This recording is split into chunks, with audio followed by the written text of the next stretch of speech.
It is AAPA's largest membership meeting of the year, allowing port professionals, transportation leaders, and marine industry innovators to inform our partners, explore trends, and discover solutions that empower ports, people, and businesses.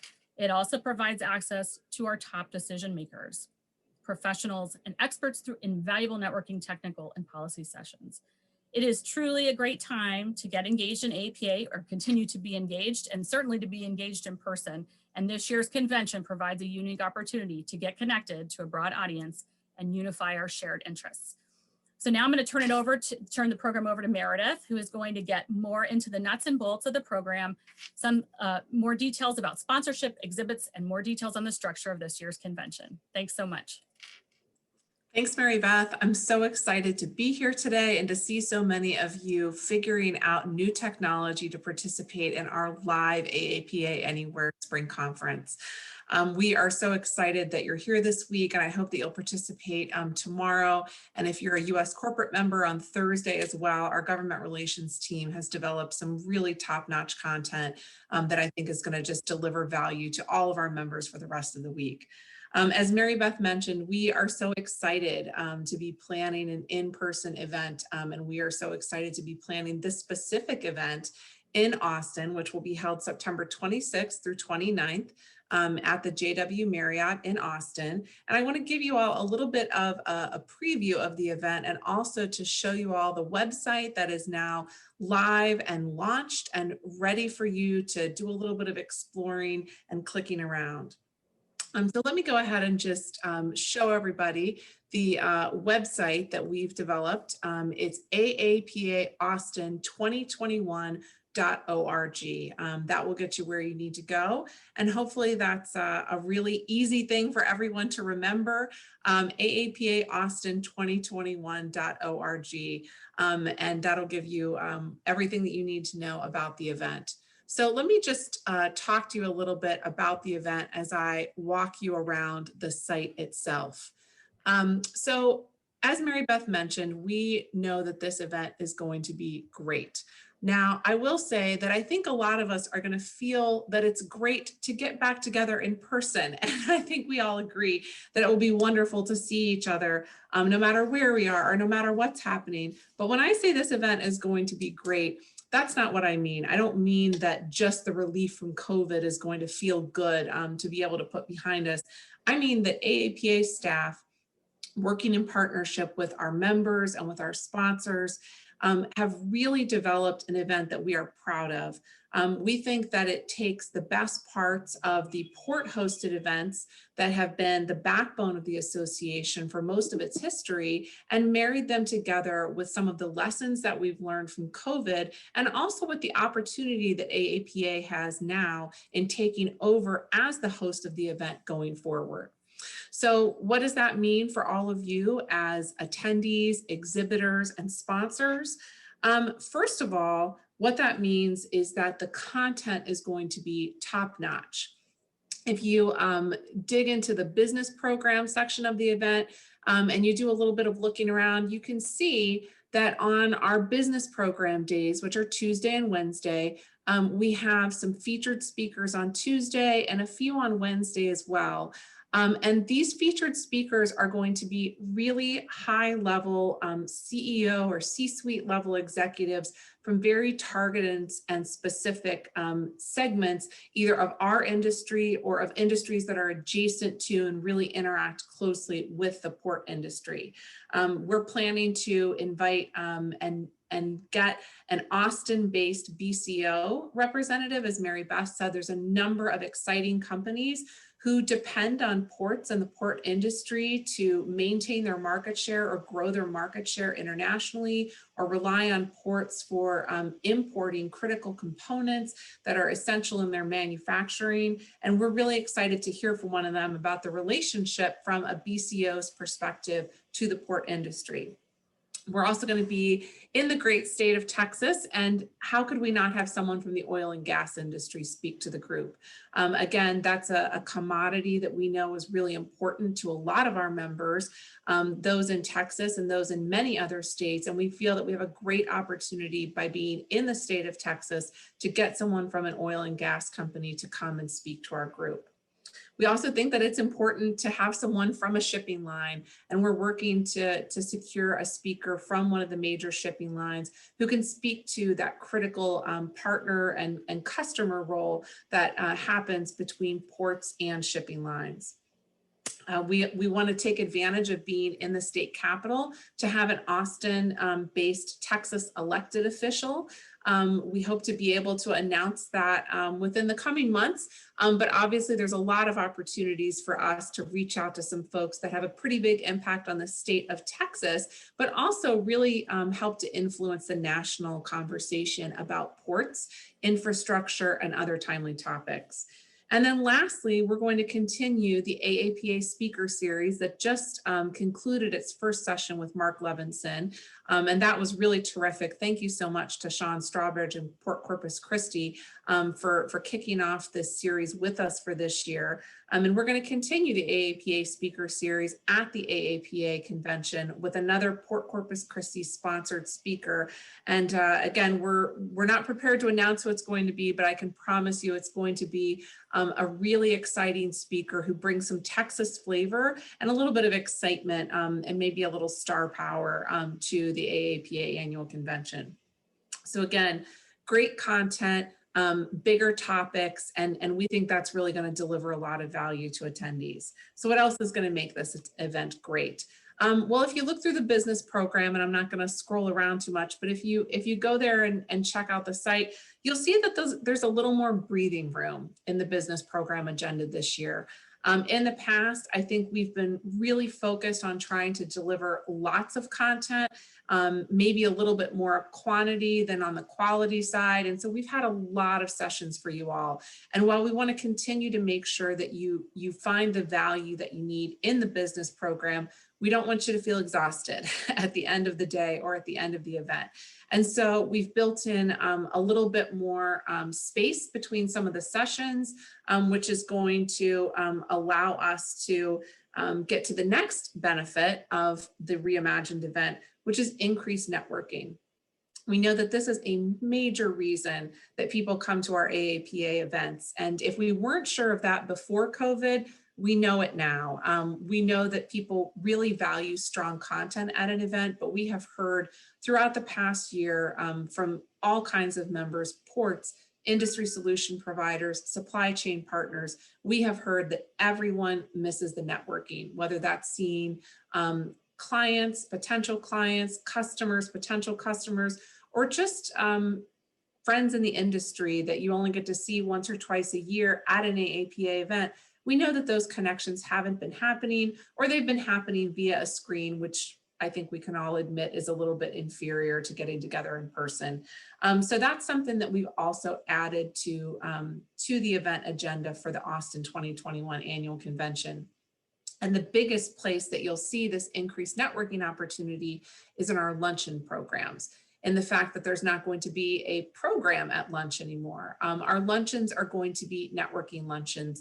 They're going to be held in the exhibit hall, and they're going to be on more of a rolling basis. We know that a lot of you have other business that you need to conduct while you're in town for the annual convention. And so we want to make it easier for you to find times where you can hopefully schedule those conference calls, do those necessary check-ins with your staff, give a report back to your headquarters, but not at the expense of missing out content. And so we feel that by creating lunches where people can come in and out of the lunch hall at different times and not miss the meal, not feel like they're disrupting a big program, we think that that's going to be more attractive for people to be able to accomplish multiple goals all at once.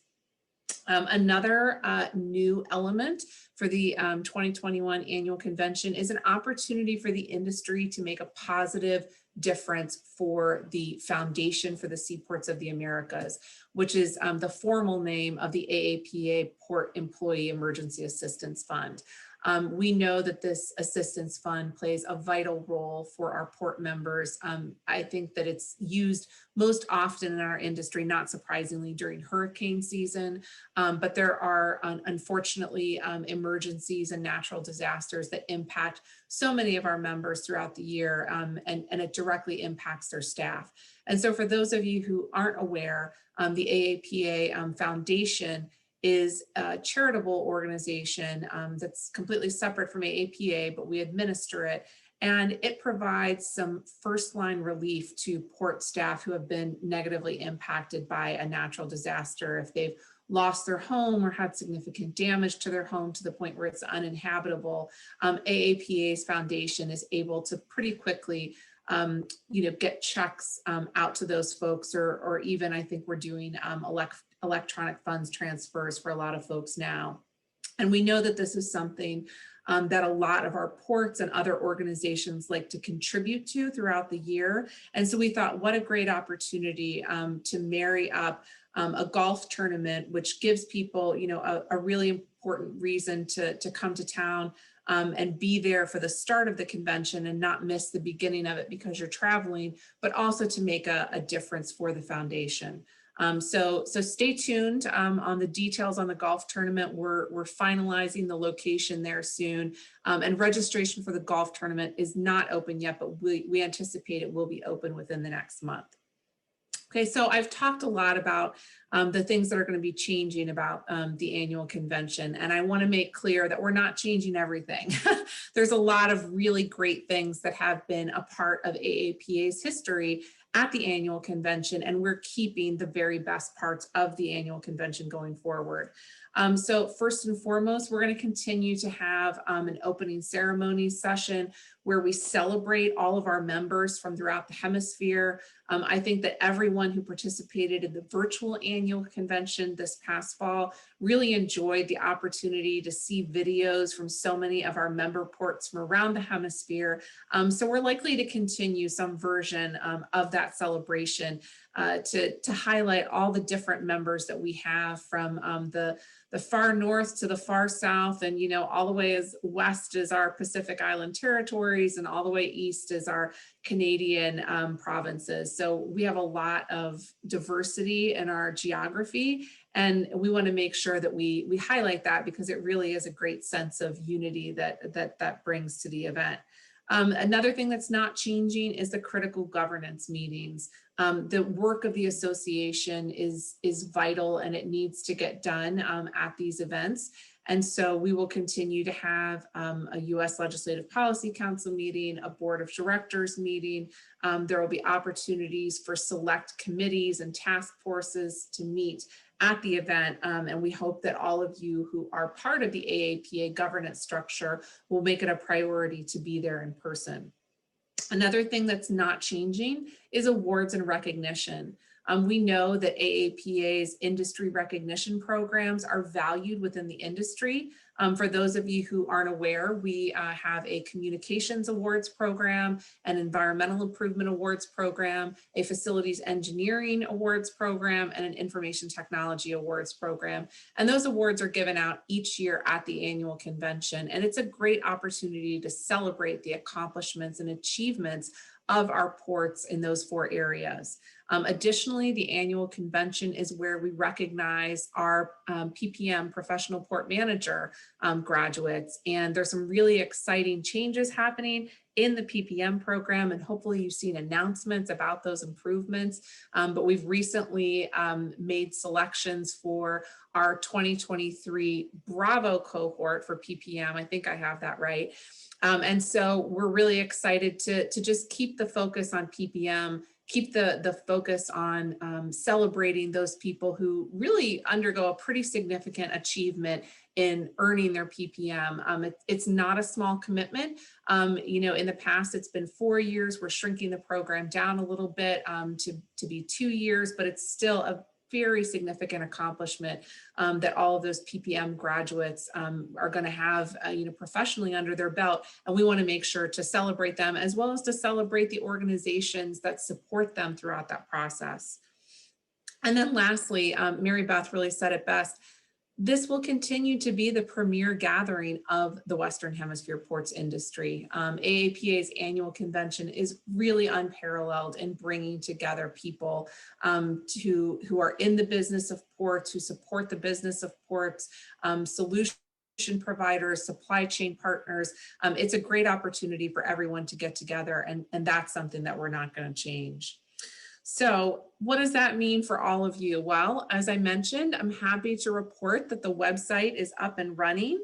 And you can check it out here, and registration is open. So you can go online as of right now and register for the AAPA convention. You'll see there's a member and a non-member rate, and that gives you full access to the in-person event and all the things that are happening in Austin on site there. I will say that continuing our AAPA Anywhere program, that we will continue to have a virtual registration option, and you can see that listed here. What we're envisioning for the virtual registration is that will provide those attendees with access to the streaming content of the business program. We anticipate having virtual networking salons on Tuesday and Wednesday, while the in-person attendees are having in-person networking salons to end each day. We want to give something for our virtual attendees as well. Virtual attendees will have the opportunity to make appointments with exhibitors in the exhibit hall. And we also will make sure that everyone who participates either virtually or in person receives some sort of welcome gift bag. So again, if being in person is not something that you're comfortable with in late September, we want you to know that there is a way for you to participate in the event at a lower cost, but still have some of the same benefits. As in years past, there will be a guest program, and we're still kind of putting the details together, but rest assured that if you want to bring a guest with you, a family member or a spouse, that person will have the opportunity to explore the fantastic city of Austin while you're conducting business throughout the day. In addition to the registration being open, I'm pleased to announce as well that the exhibition is open for registration. And this year we have the opportunity for, as in the past, regular exhibit booths, premium exhibit booths, and double exhibit booths. The difference between a regular and a premium exhibit booth is not the size, it's the location in the exhibit hall. Premium exhibit booths have the best location in the exhibit hall that guarantees the most visibility and the most foot traffic. And it also includes an additional booth staff registration. So that's the difference between regular and exhibit booths. As I mentioned, and I'll just bring up the floor plan here so you guys can see what I'm talking about. But as I mentioned before, we're going to be doing something different this year in having the lunches in the exhibit hall. They're not going to be, and you'll see in just a second, they're not going to be like sprinkled around, all of the exhibit booths, but at either end, we're going to have seating for attendees to enjoy lunch in the exhibit hall. You can see there on the left and on the right. And so we think that the exhibit hall is going to be really robust this year. As I mentioned, in addition to having the lunches there, we also have dedicated time each day, 30 or 45 minutes each day, dedicated to exhibitor appointments. And so we're going to be encouraging port staff to make appointments with exhibitors. And depending on your sponsorship level, that may actually be something that AAPA facilitates for you, is securing those exhibitor appointments. Which brings me to the last thing that I want to point out, which is open, which is sponsorship. Sponsorship is open for the event. We have information here about the sponsorship opportunities, and I'm so pleased to announce that we already have 2 diamond sponsors for the event. Great Lakes Dredge and Dock Company is going to be one of the diamond sponsors for the event, and Port Corpus Christi is going to be the other diamond sponsor for the event right now. I'm also pleased to announce we haven't added it to the website because we still have a couple of emails going back and forth, but I'm pleased to share that Jacobs has signed on as a gold level sponsor for the event. So there are additional event level sponsorships, diamond, platinum, gold, and silver, that are available. And there are promotional sponsorships for organizations that are interested in sponsoring the gift bags or the lanyards or the name tags or the registration area. So there's a lot of opportunities for organizations to participate in the annual convention as a sponsor and receive those sponsor benefits. We feel really excited about the packages that we've put together. We think that the benefits are significant, and we know that without those sponsor partners, the event really would not be as successful as we want it to be. So for all of you who might be considering sponsorship, I encourage you to reach out to me. So that's really kind of the overview of the AAPA 2021 Austin event. I will say that just a couple of logistical notes, that for those of you who may be wondering about, for example, making hotel reservations, the hotel room block link will be provided in your registration confirmation email. So you won't be able to make a hotel reservation at the JW Marriott in Austin until you've registered for the event on the website. So once you register for the event, then you'll receive an email confirmation that includes the link to the JW Marriott room block. And for those of you who haven't been to Austin or haven't been to the JW Marriott, this is a really fantastic property. We're really excited about having the event at the JW Marriott. It's a beautiful hotel. It's spacious. It has great amenities. There's 2 different lobby restaurants, including indoor-outdoor spaces, which is a great thing to take advantage of in that climate. The meeting space is all in the hotel, so very similar to the Hilton, the Maine that we were at in Norfolk with the Port of Virginia in 2019. Everything is going to be taking place in one building, so everything's really efficient and compact. And again, we just know that all of you are going to love the property and have a really terrific stay. In addition, when you register for the event, there'll be an opportunity to indicate your interest in the golf tournament, because registration for that portion of the event is not open right now. So if you'd like to be notified when that becomes available and you want to go ahead and register now, you can indicate your interest and we'll make sure to reach out to you when that becomes available. And then lastly, when you check out, there'll be an opportunity for you to indicate if you have any interest in receiving assistance in planning a private event. We know that a lot of you like to plan private dinners or private receptions, and you end up kind of tasking your staff, with spending a lot of time on Yelp and Google Maps trying to figure out, the perfect restaurant or perfect venue. And we're here to say that we can help you with that. This is part of AAPA taking over as host of the convention. We work with a terrific event partner named Global Event Team.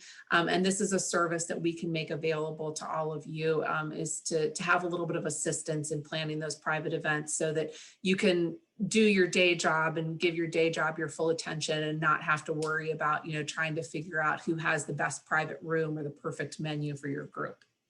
So I think that's everything related to the event. As Chris mentioned, I did just want to take this opportunity, since we have a few minutes left, just to give you all a little bit of an update on AAPA's plans for other in-person events this year. It's been a wild ride trying to figure out when is the right time to jump back into in-person events. And clearly we felt that for the spring conference, it wasn't the right time. And I think all of you will agree that that was the right call. For events that were or are scheduled for the remainder of the second quarter of this year, just a little update for the Marine Terminal Management Training conference. What we're doing there is we are splitting the event into 2 portions. We're going to have a virtual portion that will take place in April on the originally scheduled dates. And then we are going to have a live in-person session that will happen in June in Miami at amended dates. And we're just literally finalizing the hotel contract and plan to make that announcement very soon. We also currently have a commissioner seminar scheduled for San Diego in May, and we're in the process of rescheduling that as well. Even though we're very encouraged by the news these days, it's terrific after this year to see, the infection rates dropping and to see the vaccine rates going up. But we felt like mid-May might be a little bit too soon to convene kind of a large group. So we're going to be rescheduling the commissioner seminar for the first week of December, also in San Diego. So stay tuned for an update, formally on that program as well. Again, for the rescheduled Marine Terminal Management Training Program in June in Miami, that's typically a smaller event, and we feel pretty confident that we can deliver that event safely, albeit there will likely be some protocols associated with that. So if you or your staff are planning to attend the Marine Terminal Management Training, it's very likely that there will be some social distancing, some mask wearing. I don't think by June we're necessarily gonna just be able to, let people sit shoulder to shoulder in a conference room, the way that we did before COVID. In July, the third week of July, we currently have our port security seminar and expo scheduled to happen in New York City. And we're cautiously optimistic that we're going to be able to deliver that event in person. I know that the AAPA Security Committee is really excited at the possibility of getting back together. It's a very robust seminar that's always well attended, provides great content to attendees, and has terrific networking opportunities. So we're hopeful that by the third week in July that we're going to be able to convene that event in person. I'm not sure whether we would, have some sort of protocols in place for that or not. And then we'll be looking to Austin in September. And, again, we've covered that. Again, I think we're feeling optimistic that by late September that there'll be less of a necessity for protocols, but we may need to adjust as the year goes on, and we're flexible. That's one thing that COVID has taught us, is that as AAPA, we are very flexible as an organization, and we can make anything work. For the rest of the year, we have events scheduled in November. We have our facilities engineering seminar and expo scheduled in November in Savannah. And in November, we also have our executive management conference scheduled, and that's primarily for PPM candidates, but it is open to others as well. And that's actually going to take place in the beautiful port city of Phoenix, Arizona. So we're gonna be a little bit creative there and just get people together at a good, kind of easy to get to, facility that's going to facilitate those discussions. And then, as I mentioned, we're moving commissioners to San Diego in December. So that's how the calendar looks, right now. Obviously, subject to change, given the news, given the health community and scientific community's recommendations on best practices. But I hope all of you are doing well. I hope all of you have either had your vaccine or have the chance to get a vaccine very soon. We know that that's going to be a really key part of all of us getting together safely. So I hope that happens for everyone soon.